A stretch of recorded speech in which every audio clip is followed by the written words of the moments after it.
I've finished with the kind of the muscle, the exercises and how we prescribe them and what we ask people to do. But I felt like I couldn't finish up today without talking about tightening the tap.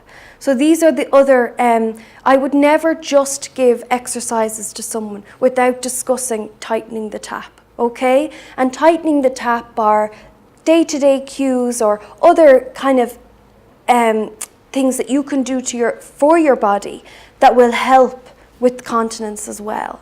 And they include habit, okay? Examining the habit. You know, the minute I feel I need to go to the toilet, am I running to the toilet?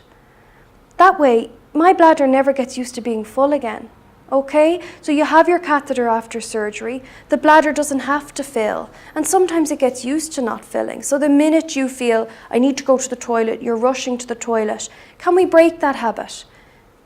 I know you need to go to the toilet, but maybe we could walk into the kitchen, fill up the kettle, and then go to the toilet.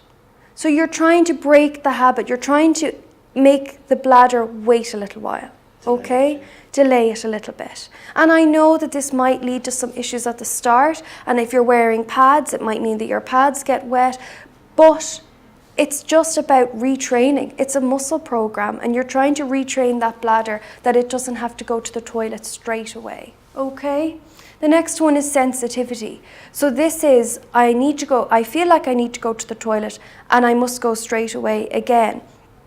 But in this case, it's, you might have only had one glass of water and you feel like you need to go to the toilet. So when they talk about sensitivity, they say, you know, have you had anything to drink since the last time you went to the toilet? If you haven't, you could probably wait a while. Okay, so it's about, again, these kind of I know you talked about distraction earlier. You know, he was talking and I was listening to him, and then suddenly I realized, oh, I haven't gone to the toilet in a while.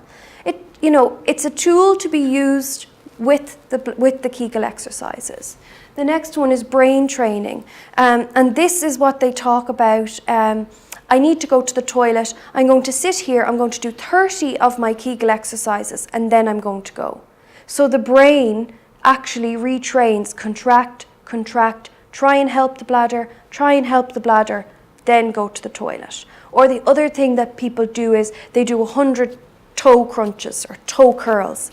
You know, they curl their toes up and down 100 times. It distracts the brain focuses on that, and then you go to the toilet. And the kind of the thought behind it is each time you do one of these tricks that you're waiting longer to go to the toilet and that you're leaking less, if that's a problem for you. And the last one is bladder training. The man who taught me all of my knowledge in this area said you can't manage what you can't manage what you don't measure. And he's big into bladder training. It's not for everybody. So this would mean that you weigh your pads. How much have I leaked today? Can I leak less next week? For some people, that's not a problem. For other people, it's, should I measure how much I'm going to the toilet so that I'll know, okay, I'm actually getting more, I'm actually, when I'm going to the toilet, I'm peeing more and leaking less. And that's bladder training. So it is done. You know, they weigh their pads, they measure what they do going into the toilet.